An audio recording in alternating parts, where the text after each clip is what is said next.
Hi, we are the DataHive consultants. Our team, Ken, Jay, Nikki, Oscar, and Leighton, will be presenting our analysis of Volkswagen and Toyota's social media strategy on Twitter. Volkswagen crisis began on September 18, 2015, when their emission cheating software was exposed. On the other hand, Toyota experienced a major safety crisis between 2009 and 2010. Our presentation will take you through brand engagement to customer engagement, sentiment analyze, social network analyze, a comparison of both brands, and finally our recommendation strategy. Despite facing similar crises, Volkswagen and Toyota's Twitter strategies reveal very different approaches to their brand engagement. Volkswagen's pre-crisis strategy adopted an energetic, community-oriented voice. From June to mid-September 2015, its feed blended light-hearted lifestyle content such as the famous Shark Week tweet with enthusiastic product launches and motorsport event coverage. Posters were visually rich, with high use of photos, videos, and links, alongside with a celebratory tone that drove strong engagement. While posting concentrated on early to midweek, peak engagement occurred on weekends and Mondays.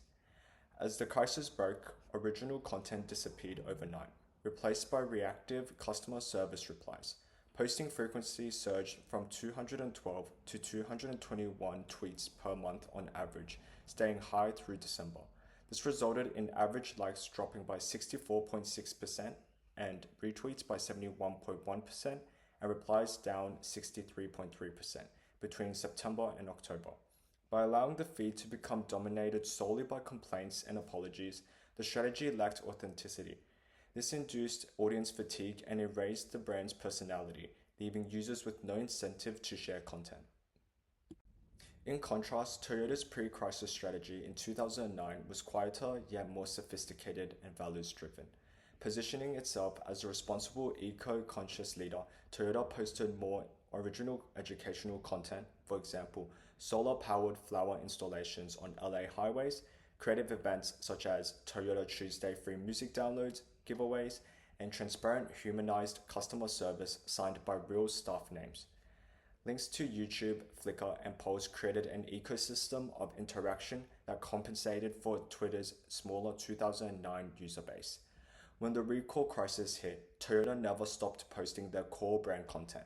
They integrated crisis management alongside brand building posts. Environmental stories, innovation posts, creative campaigns all kept running while proactively sharing transparent recall notices, apology videos from the CEO, and direct links to repair guides. Posting frequency remained controlled and stable. Although retweets initially spiked in October 2009 with the first recall announcement, likes and replies remained stable, then gradually recovered over time. As a result, both Volkswagen and Toyota had very different approaches to their respective crises. Volkswagen's approach of flooding the channel with repetitive defensive replies eroded brand identity and magnified the perception of a crisis, while Toyota remained controlled, posting volume, factual updates, and a calm, consistent tone that preserved its authentic voice and protected its brand identity. Thanks, Ken, and let's start the customer engagement analysis. So firstly, for Volkswagen, before the crisis, its new actions were low effort with mostly likes and red comments, and the sentiment was positive with minimal critical discussions. So Volkswagen actually enjoyed a supportive online community which increased its brand image. But after the crisis, the tone shifted dramatically to negative side with likes or retweets signaled agreement with criticism, and the replies also intensified, often containing news, links, or ethical debates or fact-checking. As for Toyota, uh, its engagement was very low and passive before the crisis, like over 97% of the posts received zero likes, and the content mostly consists of links with no photos or videos. The tone was neutral. But during the crisis, user engagement increased sharply, like 3 times more than before, and the topics around the issue-related posts. The replies rose as customers thought about the car's safety or repairs, and engagement shifted from brand updates to problem-solving side. Then, we're gonna discuss the difference between these two brands of the customer engagement. So how can customers participate into this? So they have three ways. Firstly is likes to show approval or agreement. Retweets means information spread. And finally replies indicates to deeper involvement. So these two charts here shows the overall engagement distribution for these two brands. And we can have some noticeable points. So as for Volkswagen, it has much more engagement, and the crisis triggered more moral issues and viral criticism, and Toyota has no video or photos post, and the crisis triggered more safety concerns with informative and practical discussions. So overall, Volkswagen's engagement became more emotionally charged, while Toyota's was more problem-solving during the crisis. Then, here are our overall insight. So we can gain that the brand crisis reshape not only how the customers engage, but also why they engage, like from the perspective of moral concerns or safety assurance. And we can also have several more noticeable insights from the two datasets. So firstly, the post with the visual element can usually drive higher likes or retweets, and the links trigger more replies and discussions as well. However, the text-only post across both brands has the most poor engagement. So this is the conclusion for the customer engagement analysis. So let's hand over to the next part. Thank you. This graph depicts the sentiment analysis of Volkswagen's customer tweets before, during, and after the Dieselgate crisis. Before September 18th, the sentiment was steady with a positive skew and a relatively low volume of messages. However, once the EPA announced the emissions violation, the number of posts increased, with an almost one-to-one ratio of positive to negative sentiment. However, on the 22nd of September, EPA announced potential fines, and the number of tweets peaked at a total of 1,279 with 483 negative posts. There is also a second spike on the 8th of October, which coincides with Michael Horn's testimony, where he admitted awareness of non-compliance since 2014, but shifted blame to engineers, further increasing negative sentiment. On the other hand, this is Toyota's sentiment analysis, where before the September 2009 recall announcements, the customer sentiment was stable and positive. We can see a spike on the 1st of February at a total of 243 tweets when the recall crisis was escalating. Although there was a spike, negative sentiment was less than half that of the positive sentiment. There was also a second peak on the 23rd of February. Here the sentiment still remained positive with 71 tweets versus 34 negative tweets. Given this analysis, the side-by-side results reveal significant differences between Volkswagen and Toyota. Volkswagen's crisis generated 1,279 tweets at its peak, with 37.7% negative sentiment, while Toyota's peak only generated 243 tweets with 17.7% negative sentiment, suggesting Volkswagen's scandal had larger public reach and outrage due to the ethical violations of the defeat device. The long-term impacts of the respective crises are also significant. 3 months after peak crisis, Volkswagen maintained a negative sentiment of 25.8%, indicating persistent reputational damage and loss of customer loyalty. On the other hand, Toyota reduced negative sentiment to only 14% 2 months after the crisis. Therefore, Toyota's crisis recovery strategies were effective at retaining customer loyalty, decreasing negative sentiment, and improving brand reputation for the long term. Next, the social network analysis. For Volkswagen, we can see a clear difference between before and after the crisis. The top two graphs shows that the network was already active and opinion-driven before the emission scandal. The user frequently discussed leasing problem, reliability issue, and general criticisms. This tells us Volkswagen had a sensitive and highly engaged audience. However, after the crisis, we can see an extreme escalation. The bottom two graphs shows that the network expanded in size and density once the emission issue has announced. Conversation quickly become moral, emotional, and highly critical.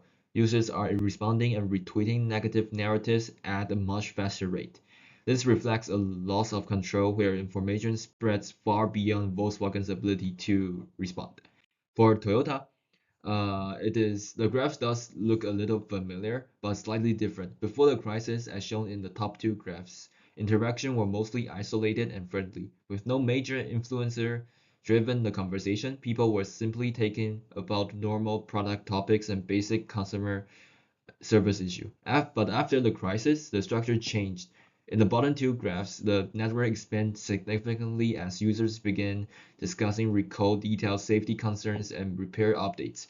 The conversation shifts from casual talk to information seeking quickly.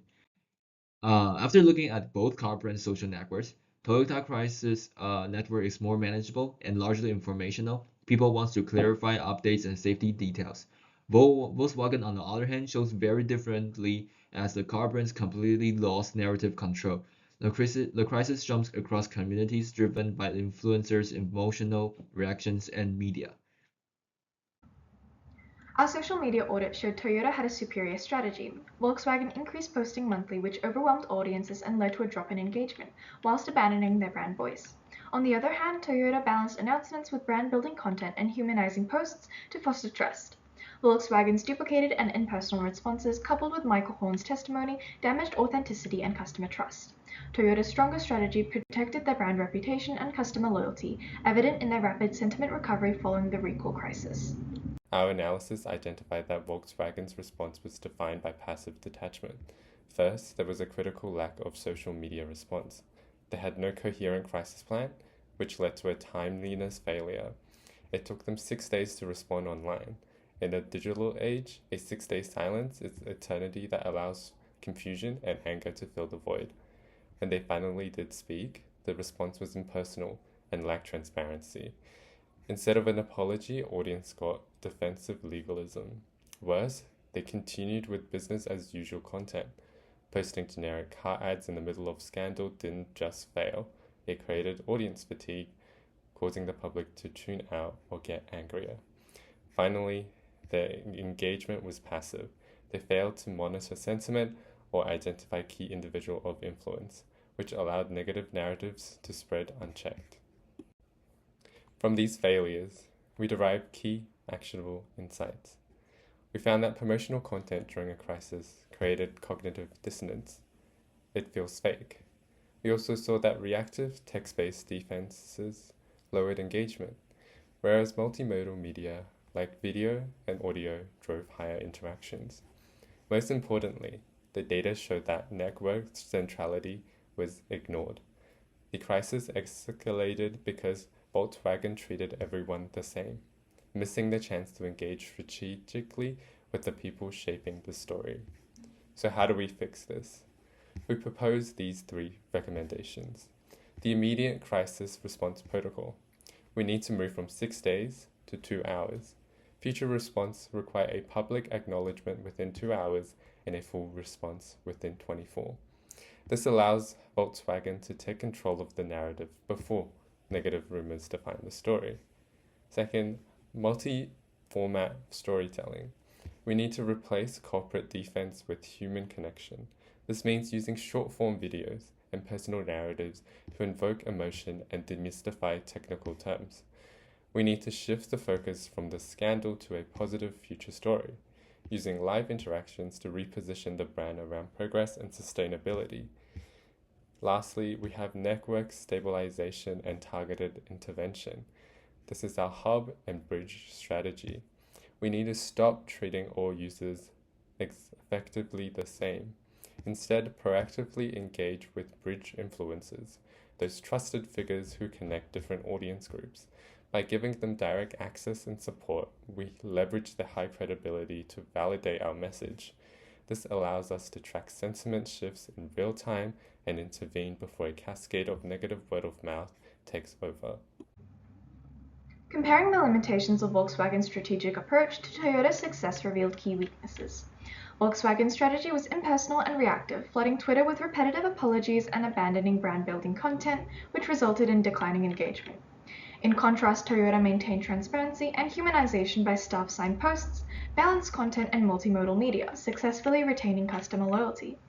Based on this analysis, we propose some key implementation strategies.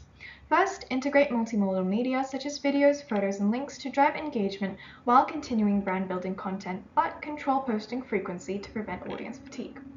Secondly, employ humanization strategies such as personal signatures and proactive announcements to demonstrate accountability. Third, leverage identified influencers through a tiered response structure, prioritizing those with larger reach to prevent crisis escalation and maximize message impact. Finally, constant monitoring and analysis needs to be conducted through real-time sentiment tracking and engagement analysis to ensure the crisis response is effective, adaptive, and addresses consumer concerns. We believe through this strategy, Volkswagen can recover customer loyalty and brand reputation.